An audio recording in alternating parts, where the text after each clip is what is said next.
Schedule caste schedule tribe के लोग करते हैं, बैकवर्ड के लोग करते हैं, एक सफाई कर्मचारी की नौकरी को पक्का करने का काम करेंगे। इस बात का मैं आपको विश्वास दिलाता हूं। और मैं तो चाहता हूं कि आप भी इस काम को छोड़ के जो schedule caste schedule tribe backward के लोग करते हैं, छोड़ो आप भी, ये उनको दे दो जो बहुत शुद्ध बनते हैं इस देश में, ये काम उनको दे दो, वो कर लें। आप लोग डॉक्टर बनो, आप लोग इंजीनियर बनो, आप लोग वकील बनो, आप लोग जज बनो, आप लोग IAS IPS बन के। कौन था जो चाहता था कि आप मुख्य धारा में ना आ पाए, और कौन था जो चाहता था कि आप जानवरों के जिंदगी से निकल के और इंसानों की जिंदगी प्राप्त करें। प्यारे साथियों, मैं इस क्रांति धरा से एक बार पुनः राष्ट्रपिता ज्योतिबा फूले और मां सावित्रीबाई फूले और सम्राट अशोक को बहुत बहुत नमन करता हूं।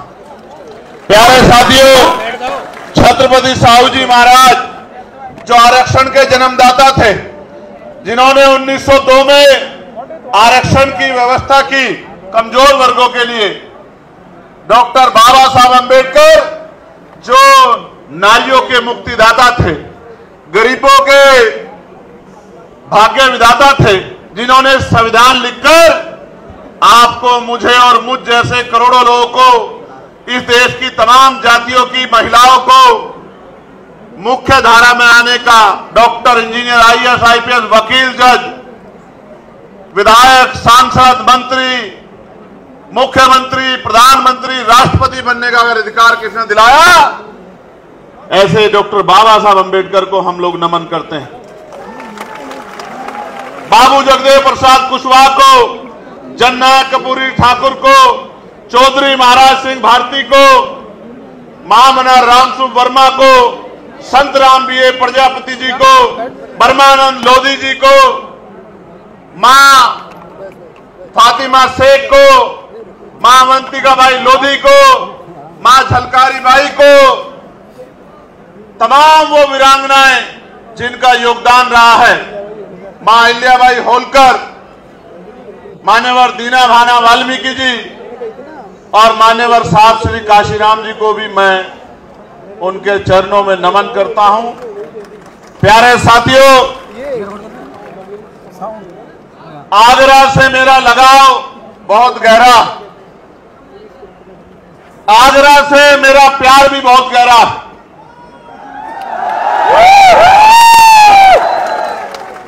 क्योंकि ये वो धरती है जहां बाबा साहब अंबेडकर के आंसू गिरे हैं। इस धरती पर कर्ज है और हम उनकी असली औलादे हैं, हम कर्ज उतारना जानते हैं। मैं आगरा के साथियों का, जिन्होंने समय समय पर इतिहास लिख के आगरा की शक्ति को बताने का काम किया है, उन तमाम साथियों का बहुत बहुत धन्यवाद देता हूं। जितने संगठन के लोग आज यहां अपना प्यार आशीर्वाद देने के लिए आए हों, चाहे वो हमारा भीम नगरी का कार्यक्रम हो, चाहे हमारी महिला मोर्चे की जो यहां संगठन चलते हैं महिला विकास के लिए, चाहे उनके हमारे नेता कार्यकर्ता हों, चाहे हमारे व्यापार मंडल के साथी हों, चाहे हमारे लीगल सेल के साथी हों, चाहे हमारे अनुशासन समिति के साथी हों, या हमारे भाईचारा कमेटी के साथी हों, मैं इस मंडल के, सभी मंडल के, जिले के, विधानसभा के और गांव में अंतिम वो व्यक्ति जो बाबा साहब अंबेडकर का झंडा पकड़ के घूम रहा है, उन साथियों को भी बहुत बहुत धन्यवाद देता हूं। प्यारे साथियों, आगरा, और जब मैंने कहा कि आगरा से मेरा प्यार है, तो उसका कारण भी बहुत बड़ा है। आगरा में बाबा साहब अंबेडकर ने एक बुद्ध विहार जो चक्की पाट में बना था, वो अपने हाथ से जो है उसका उद्घाटन करने का काम किया था। वो हमारी धरोहर भी यही है और यही बाबा साहब की अस्थियां भी रखी गई है। ये आगरा ऐसे क्रांति धरा नहीं बना, कई बार खूनी संघर्ष में भी आगरा ने अपनी शक्ति का एहसास कराने का काम किया है। ये आगरा, इसको देश जानता। मैं अपनी पार्टी के जो सम्मानित राष्ट्रीय कोर कमेटी के नेतागण भाई अमित कसाना जी, भाई सतपाल चौधरी जी जो मेरे साथ चल के आए, मैं उनका भी बहुत बहुत धन्यवाद करता हूं। मैं हमारी पार्टी के प्रदेश के अध्यक्ष और प्रदेश कमेटी के तमाम नेताओं का भी धन्यवाद करता हूं और मैं अपने भीम आर्मी के बहादुर भाइयों का भी बहुत बहुत धन्यवाद करता हूं। अब उनको अगर वो मेरी बात पे मजबूती से पहरा दे दें तो मैं उनको ये भी बता देना चाहता हूं कि फिर उनके खिलाफ कोई अन्याय या गरीबों के खिलाफ कोई अन्याय यहां नहीं हो पाएगा। सम्मानित साथियों, मैं चाहता था कि इस बात को मैं सबसे बाद में रखूं, लेकिन 2 दिन पहले जिस तरह का सलूक यहां की पुलिस ने हमारे कार्यकर्ताओं पदाधिकारियों के साथ किया है, मैं डंके की चोट पे ये कहना चाहता हूं कि हम स्वाभिमानी लोग हैं, ना हम किसी पर अन्याय करते हैं और ना कभी हम अन्याय सहते हैं।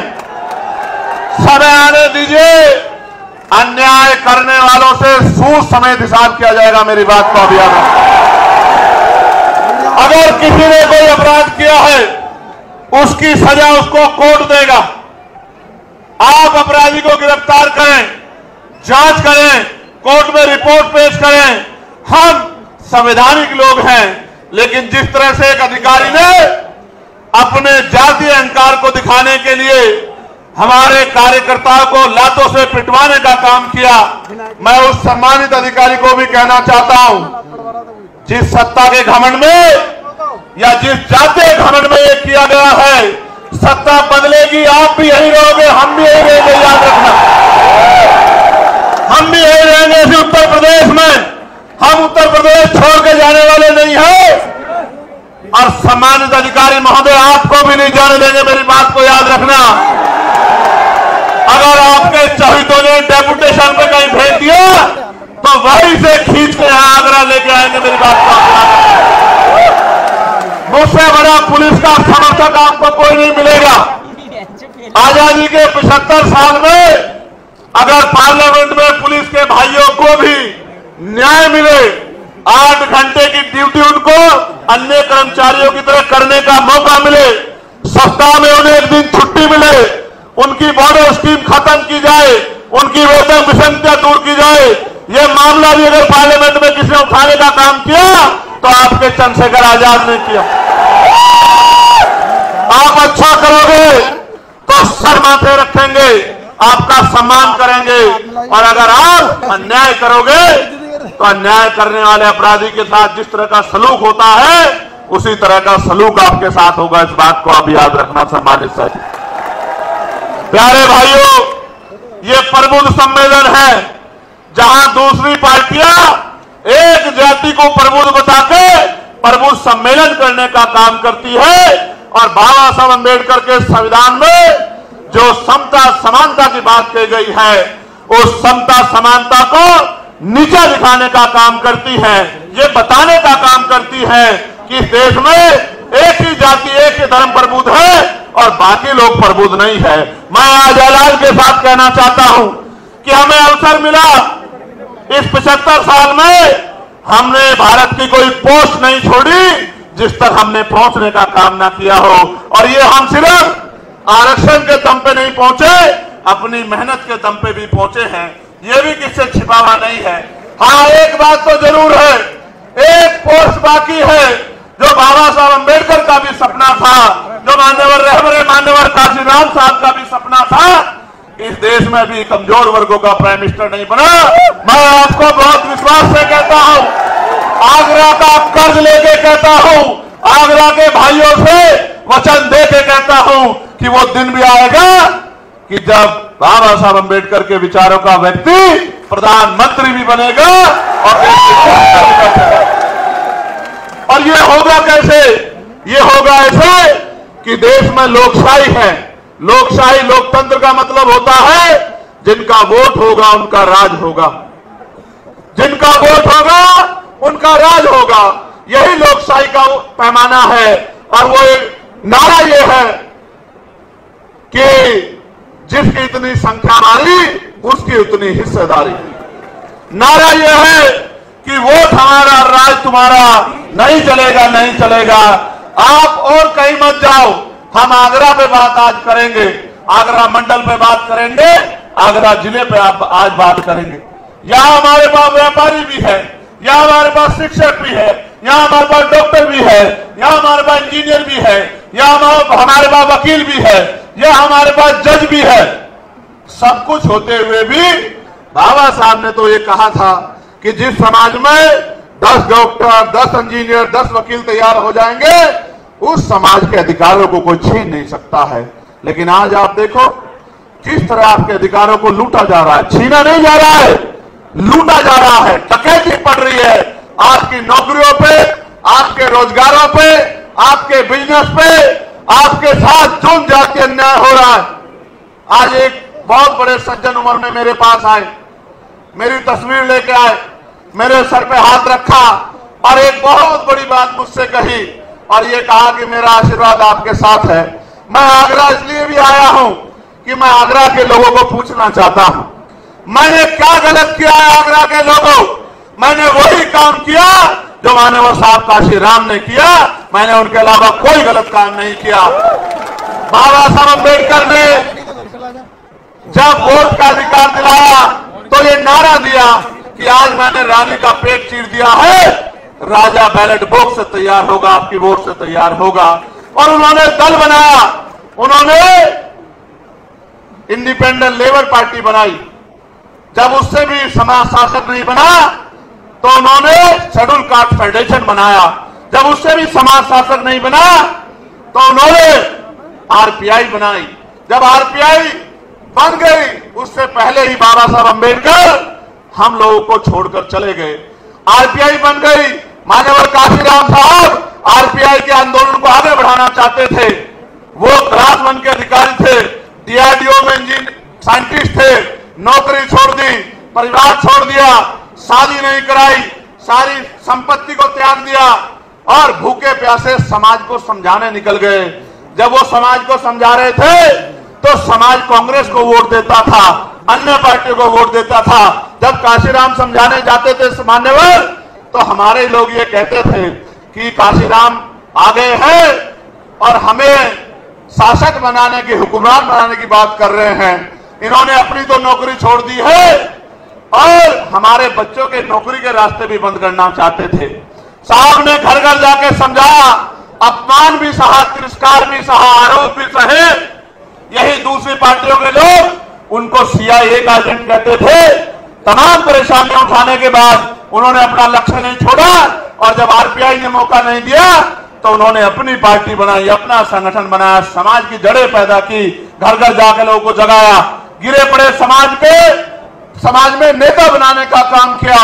और आज उनकी बदौलत उनसे सीख लेके मेरे जैसे लोग, आपके जैसे लोग तैयार होके पिछले आंदोलन में आहुति देना चाहते थे, उसी आंदोलन को कामयाब करना चाहते थे, उसी आंदोलन को दिल्ली ले जाना चाहते थे।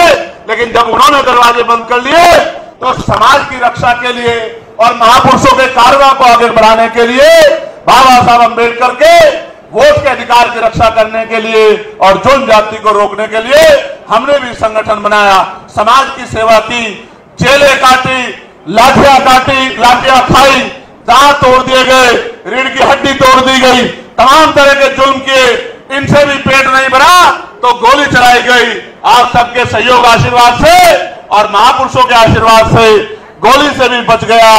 फिर संघर्ष करता रहा, जान की परवाह नहीं की, साथियों ने मदद की, एक एक पैसा जुटाया, नगीना में चुनाव लड़के आपकी आवाज को बुलंद करने का काम किया, पार्लियामेंट में आपकी आवाज को उठाने का काम किया।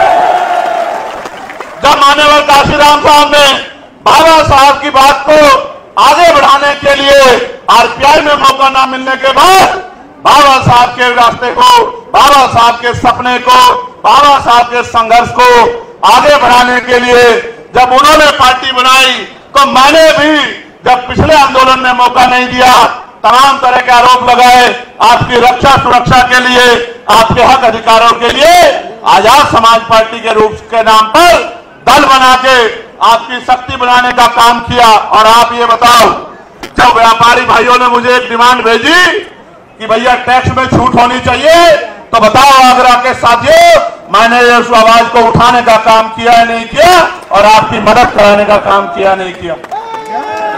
सम्मानित मेरे भाइयों, कह रहा हूं, अभी तो एक आदमी आपका पार्लियामेंट में गया है। अगर आप ताकत बना दोगे आने वाले समय में, तो आगरा के जो जूता व्यापारी हमारे भाई हैं, इनकी एक एक डिमांड को एक ही दिन के अंदर पूरा कराने का काम करूंगा, ये मैं आपको विश्वास दिलाता हूं। प्यारे भाइयों, जब यहां पर बुद्ध विहार को तोड़ने के लिए रेलवे ने नोटिस दे दिया, आप ये बताओ पार्लियामेंट में उसकी आवाज उठा के वो बुद्ध विहार रुकवाने का काम किया नहीं किया, आप लोग मुझे बताओ। और मैंने मंत्री जी से मिलकर कहा कि आप अभी आगरा को जानते नहीं हो,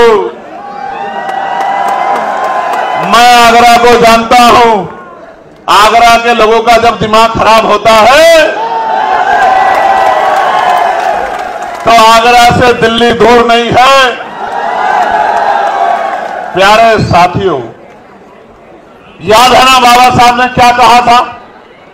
18 मार्च 1956 को इसी आगरा की धरती पर उन्होंने कहा था कि मुझे मेरे पढ़े लिखे लोगों ने धोखा दिया है। मैं इस समाज को, इस कारवा को जहां तक पहुंचाना चाहता था वहां तक नहीं पहुंचा पाया हूं। और अपने बच्चों से अनुरोध करके कहा कि अगर आप इसको आगे नहीं बढ़ा सकते तो इसको पीछे मत जाने देना मेरे बच्चों। आज आप बताओ, कारवा आगे गया है या पीछे हटा? ईमानदारी से बताओ। नहीं, मैं समझता हूं कि आपको गंभीरता सोचना चाहिए कि कारवा आगे इसलिए नहीं गया कि आज भी जाति धर्म के आधार पर जुल्म, जाति, अन्याय, अत्याचार जारी है, और आज भी हम लोग रोटी रोटी के लिए मोहताज हैं। आज भी हमारी बहनों का अपमान होता है। अभी आपको कुछ दिन पहले याद होगा कि मुझे मथुरा आना पड़ा था। क्यों आना पड़ा था मथुरा? पता है नहीं पता है? लेकिन मैं उस परिवार का भी धन्यवाद दूंगा जिसने मेरी बात को मानकर उन दोनों बच्चों को जो है सम्मान का जीवन दिलाने का काम किया। इसके लिए भी मैं डॉक्टर बाबा साहब अंबेडकर को धन्यवाद देता हूं, मान्यवर काशीराम साहब को धन्यवाद देता हूं कि उन्होंने उनके संघर्ष से, उनके रास्ते पे चल के आज समाज में ये प्यार, विश्वास तो पैदा हो गया है कि जो बात हमारा भाई कह रहा है हमें उसको मानना चाहिए। मैं जानता हूं कि ये जगह छोटी है और लोग ज्यादा हैं, मैं इस बात को मानता हूं, लेकिन मैं आपके संघर्ष, आपकी ताकत को भी जानता हूं। अगले 30-40 मिनट इसी तरह से डटे रहिए कि लोगों को ये पता लग जाए कि अब समय बदलने वाला है, अब गरीबों के घरों में भी रोशनी पहुंचेगी, अब समय बदलने वाला है। प्यारे साथियों, बाबा साहब ने और कुछ भी कहा था जिसकी तरफ मैं आपका ध्यान आकर्षित करूंगा। 18 मार्च 1956 को उन्होंने कहा, अब मैं बूढ़ा हो चला हूं, बीमार रहता हूं, जहां तक लोगों को जगाना चाहता था ग्रामीण क्षेत्रों तक जगा नहीं पाया हूं। मैं अपने चारों तरफ देखता हूं, एक भी ऐसा नौजवान दिखाई नहीं देता जो इस तंबू का बंबू बनके इस आंदोलन को आगे बढ़ा सके। इसलिए मैं समाज से अपील करता हूं कि समाज आगे निकल के आए और इस आंदोलन को चलाए। तो काशीराम साहब क्या कहते हैं कि मुर्दा लोग मिशन नहीं चलाते और जिंदा लोग मिशन को नहीं रुकने देते। आज मैं आपको एक सच्चाई बताता हूं, क्या और लोगों की तरह मैं किसी दूसरे दल में जाके MP MLA नहीं बन सकता था? क्या बताओ ईमानदारी से? बन सकता था, नहीं बन सकता था? लेकिन क्या मैं वहां बाबा साहब अंबेडकर और मान्यवर काशीराम साहब के विचारों का प्रचार प्रसार कर सकता था क्या भाई? आज तो हर कोई बाबा साहब की बड़ी सी फोटो लगाता है, लगाता नहीं लगाता है? क्यों लगाता है पता आपको? इसलिए लगाता है कि बाबा साहब के चाहने वाले ज्यादा हैं और आज ये बात घर घर तक पहुंच रही है, इसलिए बड़े बड़े फोटो लगाते हैं। लेकिन क्या बाबा साहब के विचारों पे भी चलते हैं क्या? अगर बाबा साहब के विचारों पे चलते तो महापुरुषों के नाम पे बने जिलों का नाम क्यों बदलते आप अपने मन से सोच के देखो आगरा के मेरे साथियों, जो आपके सम्मान की लड़ाई लड़ने की बात करते हैं, उन्होंने प्रमोशन में रिजर्वेशन पे किस तरह शेड्यूल कास्ट के लोगों का गला काटने का काम किया, ये भी किससे छिपा हुआ नहीं है। ये भी बात आपको याद रखनी चाहिए। सम्मानित साथियों, हम तो भाईचारा बनाने निकले हैं और आप मेरी इस बात पर गौर करना, इस बार जब बाबा साहब अम्बेडकर की जयंती आई थी, और जयंती पे छुट्टी कराने के लिए पार्लियामेंट में संघर्ष करने का काम किसने किया बताओ? किसी और ने किया? अगर अकेला चंद्रशेखर इतनी लड़ाई लड़ सकता है, तो अगर 10-20 चंद्रशेखर पार्लियामेंट में चले गए तो फिर सोचना क्या होगा। मेरी बात को आप याद रखें। आइए मैं बात आगे बढ़ाता हूं। मुस्लिम समाज के बड़े जिम्मेदार लोग बैठे हैं।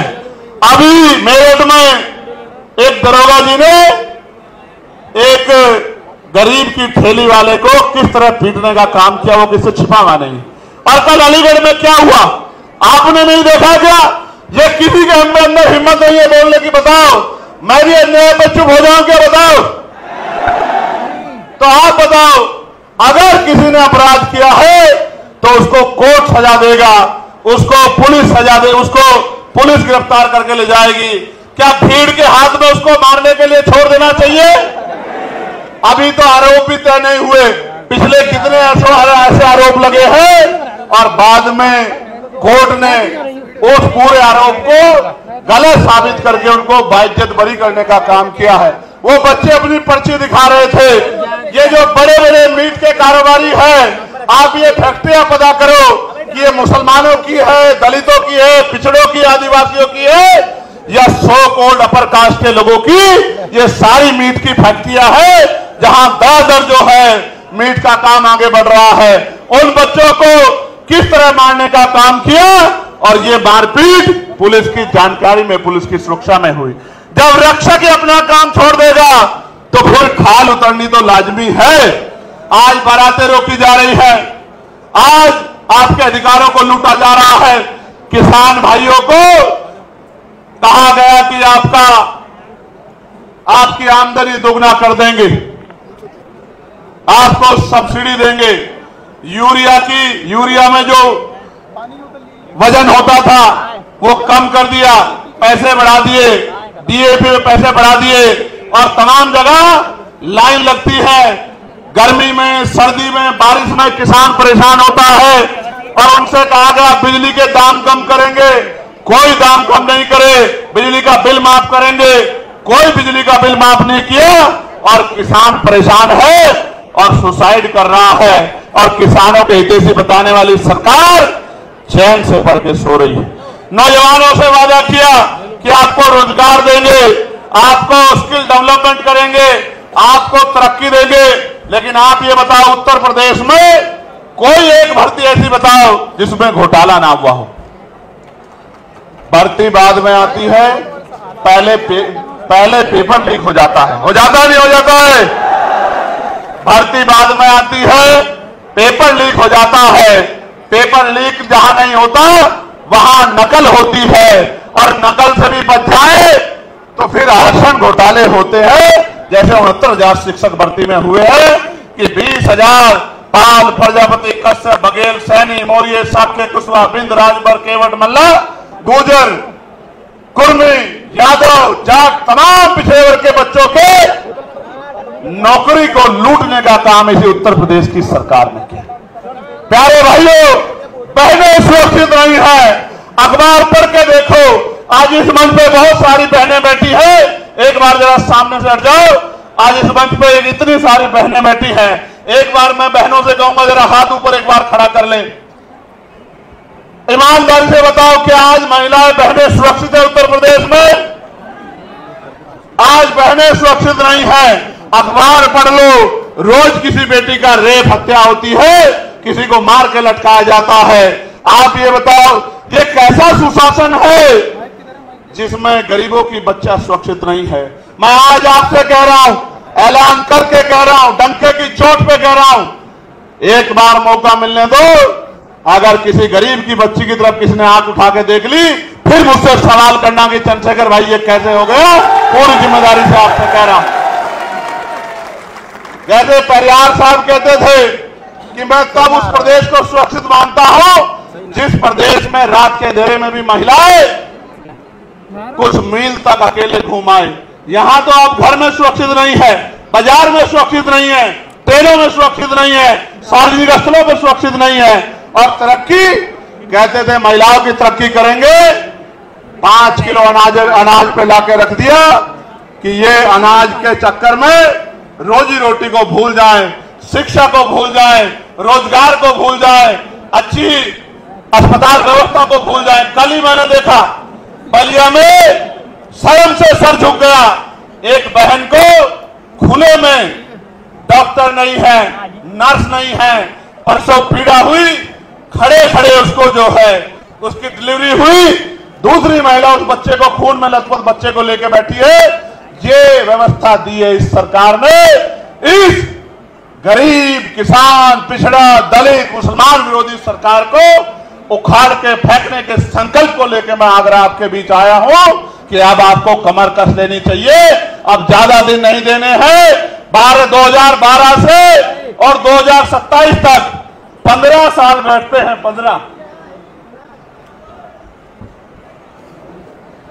15 साल बैठते हैं।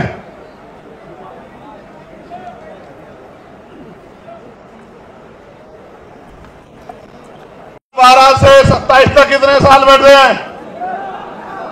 कितने साल बैठते हैं? राम जी का वनवास भी 14 साल का था। आप तो 12 साल के अनुयायी हो और कितने दिन वनवास रखोगे ये सोच लो।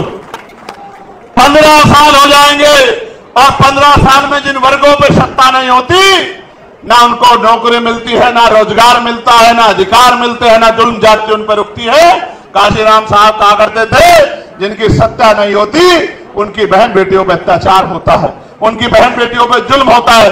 जिनकी सत्ता नहीं होती उनकी तरक्की के रास्ते रुक जाते हैं। आज आप महसूस करके देखो कि क्या हो रहा है। तमाम निजीकरण हो रहा है, सारी सरकारी नौकरियों को खत्म किया जा रहा है। सरकारी नौकरी खत्म हो जाएगी तो schedule caste, schedule tribe, backward के लोगों को आरक्षण नहीं देना पड़ेगा। सोची समझी साजिश के थ्रू सब कुछ हो रहा है। आप महसूस करके देखो, सरकारी नौकरी मिलती थी तो परिवार सुरक्षित हो जाता था। आगे सरकारी नौकरी नहीं आएगी, फिर क्या करोगे? मेरे वाल्मीकि समाज के भाई तख्तियां उठा के दिखा रहे हैं। आज मजबूरी में 7,000 रुपए, 9,000 रुपए, 11,000 रुपए, 15,000 रुपए काम लेते हैं। पहले 500 दिन कच्चा रखते हैं, 500 दिन काम करने के बाद संविदा पे लाते हैं और 5-7 साल बाद संघर्ष करा के अगर वो जिंदा बच जाए उन्हीं को पक्का करते हैं। ये जो अन्याय हो रहा है निजीकरण के नाम पे, संविदा के नाम पे, ठेकेदारी के नाम पे, मैं आपको विश्वास दिला के कहता हूं कि सारे संविदा कर्मी भाइयों को पक्का करने का काम करेंगे। और आपके लिए इस कच्ची नौकरी को जो सफाई कर्मचारी काम शेड्यूल कास्ट, शेड्यूल ट्राइब के लोग करते हैं, बैकवर्ड के लोग करते हैं, एक सफाई कर्मचारी की नौकरी को पक्का करने का काम करेंगे। इस बात का मैं आपको विश्वास दिलाता हूं। और मैं तो चाहता हूं कि आप भी इस काम को छोड़ के जो schedule caste, schedule tribe, backward के लोग करते हैं, छोड़ो। आप भी ये उनको दे दो जो बहुत शुद्ध बनते हैं इस देश में, ये काम उनको दे दो, वो कर लें। आप लोग डॉक्टर बनो, आप लोग इंजीनियर बनो, आप लोग वकील बनो, आप लोग जज बनो, आप लोग IAS, IPS बनके, विधायक, सांसद बनके देश की पॉलिसी को चलाने का काम करो और देश के गरीबों को न्याय दिलाने का काम करो। मुस्लिम समाज के भाई बैठे हैं, पिछड़े वर्ग के लोग बैठे हैं। मैं आपसे भी पूछना चाहता हूं, आपको नहीं पता कि जब सत्ता नहीं होती क्या होता है? देखो, बिजली के दाम कौन तय करता है? बताओ, कौन करता है? सरकार। पानी के दाम कौन तय करता है? पेट्रोल डीजल के दाम कौन तय करता है? अच्छे स्कूल कहां बनेंगे कौन तय करता है? अच्छे हॉस्पिटल कहां बनेंगे कौन तय करता है? एम्स कहां बनेगा कौन तय करता है? मेडिकल कॉलेज कहां बनेगा कौन तय करता है? यूनिवर्सिटियां कहां बनेगी कौन तय करता है? किस डिपार्टमेंट में वैकेंसी आएगी कौन तय करता है? इंडस्ट्रियल एरिया कहां लेगा कौन तय करता है? किसको टैक्स लगाना है, किसको छूट देनी है कौन तय करता है? जब सब कुछ सरकार करती है तो आप ये समझो कि पिछले 15 साल से 27 में आप लोग सत्ता से बाहर हो, तो फिर जुल्म ज्यादती नहीं होगी तो आपके साथ क्या होगा। आज मैं आपको विश्वास दिला कहता हूं, आगरा के मेरे भाइयों, व्यापार मंडल के साथियों, भीम नगरी के साथियों, तमाम संगठनों के साथियों, पूरा मुस्लिम समाज आपकी तरफ देख रहा है कि अगर ये शेड्यूल कास्ट के लोग, शेड्यूल ट्राइब के लोग, बैकवर्ड के लोग चंद्रशेखर के साथ, आजाद समाज पार्टी के साथ खड़े हो जाए तो हम बाकी दलों को लात मार के चंद्रशेखर आजाद के साथ जाके खड़े हो जाएंगे। ये बात आज सबके मन में है। आप कहीं जाके पूछो, जिन पार्टियों को वोट देते थे थक गए उन पार्टी को वोट देते हुए, और उन पार्टियों से उत्तर प्रदेश की सत्ता भी नहीं हटाई जा सकती। सत्ता तो हटेगी जब शेड्यूल कास्ट, बैकवर्ड और मुस्लिम इकट्ठा होगा। खाली एक जाति के वोट से नहीं हट सकती है। इसलिए मैं आपको कहता हूं, अब आपको बूथ का संगठन बनाना है, सेक्टर का संगठन बनाना है, घर घर जाके व्यवहार पैदा करके भाईचारा कमेटियां बनानी है, बहनों को जागरूक करके बहनों के सम्मान की रक्षा करते हुए उनके आने वाले कल को बताकर आपको उनको तैयार करना है। पढ़ने वाले बच्चों को स्कूल की तरफ ले जाना है, संघर्ष करने वाले बच्चों को रोजगार की तरफ ले जाना है। जिन पे घर नहीं है उनको पक्का मकान, और जमीन भी नहीं है तो जमीन और पक्का मकान बनाकर देने का काम हम लोग करेंगे। इस बात का भी मैं आपको विश्वास दिलाता हूं। 3 चीजें हम लोग प्रमुखता से करेंगे। पहली, समान शिक्षा पॉलिसी लागू करेंगे कि राष्ट्रपति या हो मजदूर किसान की संतान, सबको शिक्षा एक समान, एक ही क्लास होगी, एक ही सिलेबस होगा, एक ही टीचर होगा। किसान का बच्चा भी वहीं पढ़ेगा और विधायक का बच्चा भी वहीं पढ़ेगा, जिलाधिकारी का बच्चा भी वहीं पढ़ेगा, एसएसपी का बच्चा भी वहीं पढ़ेगा। तब आप देखना ये जो प्राइवेट स्कूलों में जेब कटाई हो रही है ये बंद हो जाएगी। दूसरा, समान हेल्थ पॉलिसी लागू करेंगे। इलाज की कमी के कारण मैंने अपने पिता को खो दिया। उसी दिन संकल्प कर लिया कि किसी के पिता को बचाने के लिए जो भी जान लगानी पड़ेगी वो जान लगाने का काम करूंगा। सड़कों पे संघर्ष किया, आवाज उठाने का काम किया, तमाम लड़ाई लड़ने का काम किया। फिर बाद में समझ आया कि बिना सत्ता के पॉसिबल नहीं है। क्यों पॉसिबल नहीं है? इसलिए पॉसिबल नहीं है कि जिनको ये पॉलिसी बनानी है उन्हीं के तो स्कूल हैं, नेताओं के तो स्कूल हैं, नेताओं के तो कॉलेज हैं, नेताओं के तो हॉस्पिटल है, तो वो अपना नुकसान क्यों करेंगे? इसलिए उस दिन समझ में आया कि सत्ता बनानी पड़ेगी, बाबा साहब की बात माननी पड़ेगी। बाबा साहब ये कहते हैं, political power is the master की, इट इज द मास्टर की by which can you open and each every door of your success. कि आप अपनी सारी परेशानियों के रास्ते खोल सकते हैं, दरवाजे खोल सकते हैं अगर सत्ता आपके पास है। फिर सड़कों पर निकल गए, धूल फाकी, जुल्म जाति सही, अन्याय में लड़ते रहे। और आज मैं धन्यवाद दूंगा नगीना के साथियों का। आप भी दोनों हाथ उठा के धन्यवाद दो नगीना का, कि नगीना के लोगों ने आपको मौका दिया, और जब आपको मौका दिया तो पूरे देश ने आपका हुनर देखने का भी काम किया। आज मैं मुस्लिम भाइयों को बता रहा हूं, 29 तारीख में मुजफ्फरपुर में, बिहार में वक्फ के विरोध में और बीटीएमसी एक्ट जो है, जो बोधगया पे अवैध कब्जा किया गया है, उसके विरोध में 29 तारीख को रैली है, जहां सब लोग चैन से बढ़कर सो रहे हैं। इस हक की लड़ाई को लड़ने का काम भी आजाद समाज पार्टी काशीराम और भीम आर्मी कर रही है। ये बात भी मैं आपको बताना चाहता हूं। हालांकि ये सच है कि मेरे पिताजी मुख्यमंत्री नहीं थे, मेरी मां मुख्यमंत्री नहीं थी, और अच्छा भी है नहीं थी, वरना आप कहते कि ये तो चम्मच वाला है। मैं आपको कहना चाहता हूं, ना मैं चम्मच वाला हूं, ना आपको चम्मच वाला बनने दूंगा। आपको भी मान सम्मान की जिंदगी मिले, आपको भी रोजगार मिले, आपकी भी ताकत बढ़े, इसके लिए हम लोगों को संघर्ष करना पड़ेगा। प्यारे साथियों, आप मुझे बताओ, क्या इस लड़ाई को हमें कामयाब करना चाहिए, नहीं करना चाहिए? दोनों हाथ उठा के बताओ जोर से। करना चाहिए, नहीं करना चाहिए? क्यों करना चाहिए, इस बात को भी समझो। जब तक हम पे ताकत नहीं बनेगी, थाने कचहरियों में हमें न्याय नहीं मिलेगा, अधिकारी कर्मचारी हमारी नहीं सुनेंगे, जो पॉलिसी हम लोग बनाएंगे वो पॉलिसी आप तक नहीं पहुंचेंगी, उनका लाभ आपको नहीं मिलेगा। हर पॉलिसी को लेने के लिए आपको रिश्वत देनी पड़ेगी। ये बात भी मैं नहीं मानता सही, इसलिए हर पटल पे हमें काम करना है। तो आगरा के मेरे साथियों, इस पूरे आगरा मंडल के साथियों जो आप यहां पहुंचे हैं और इतनी बड़ी संख्या में 92 में, चित्तौड़ साहब 92 में हमारी एक बड़ी नेता जो है वो इसी हॉल में आई थी, आगरा के लोग ही लेके आए थे।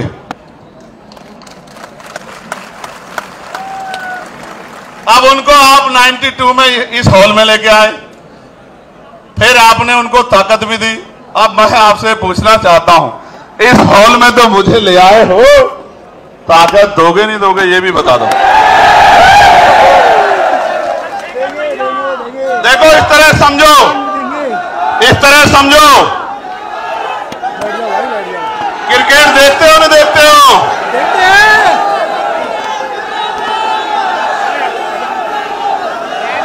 क्रिकेट देखते हो नहीं देखते हो बताओ?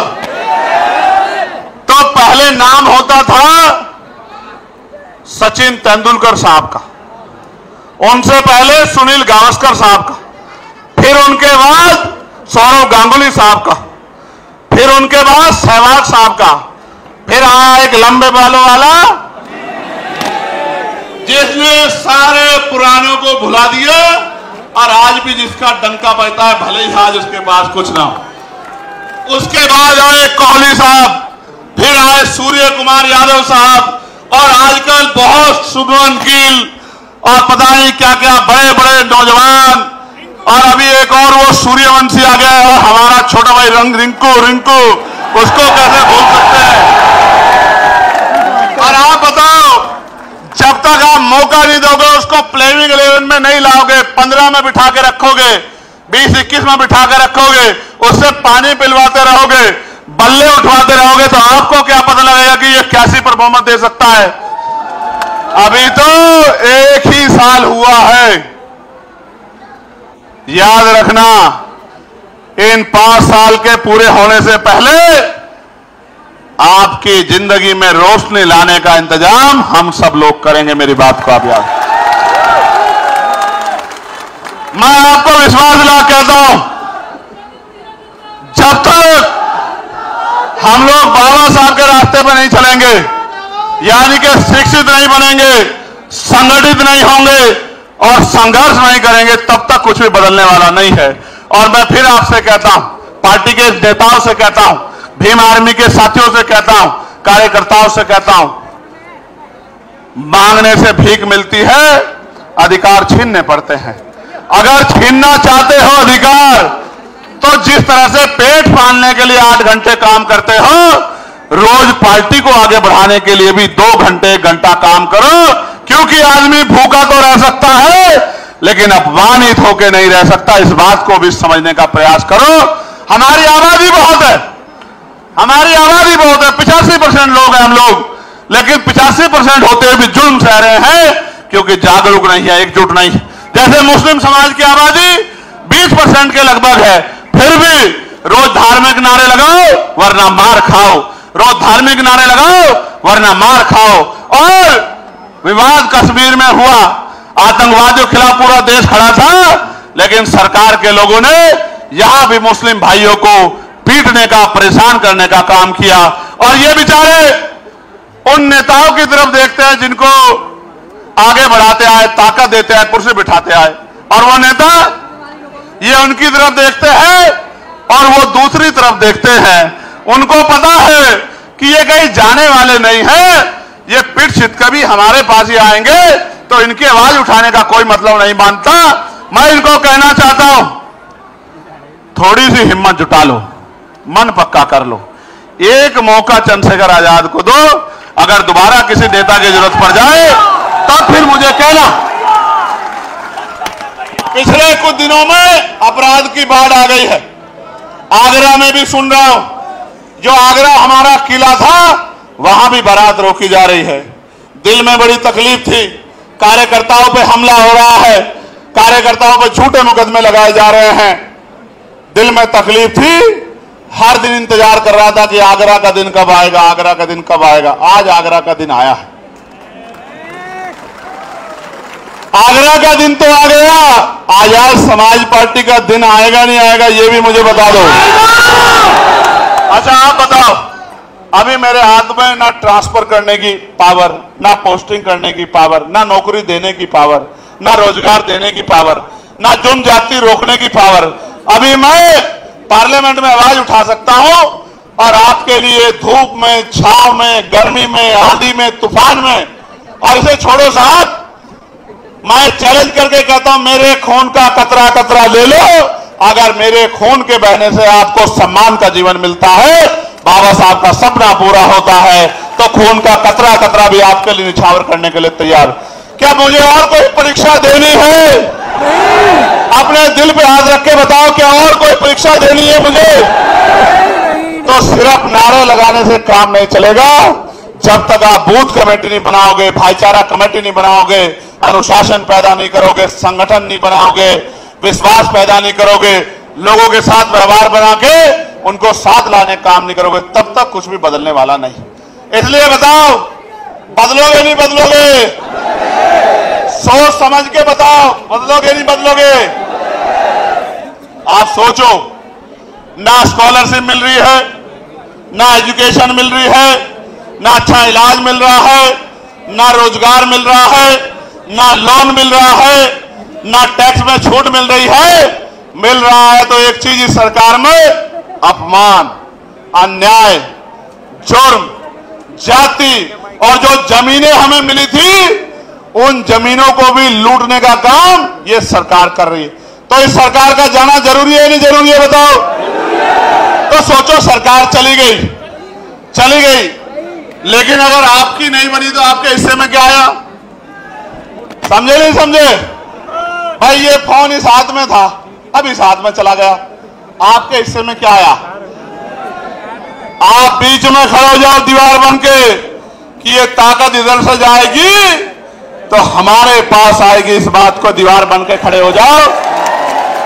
सुबह हो शाम, आप चाहे ईंटें उठा रहे हो, भट्टे पे हो, कोलू पे हो, रिक्शा चला रहे हो, कोई छोटी दुकान चला रहे हो, रेडी पटरी पे हो, एक ही बात आपके कान में गूंजनी चाहिए, जो बात आपसे कह के यहां से विदाई लूंगा कि हमें अपनी ताकत 2027 में बढ़ानी है। ये बात आपके कानों में हर समय गूंजनी चाहिए। और 2-3 नारे आपको मेरे साथ लगाने हैं। तैयार हो? ये जो मंच के लोग हैं ये भी तैयार हैं नहीं तैयार हैं? हमारी सेना जिंदाबाद, भारतीय सेना जिंदाबाद,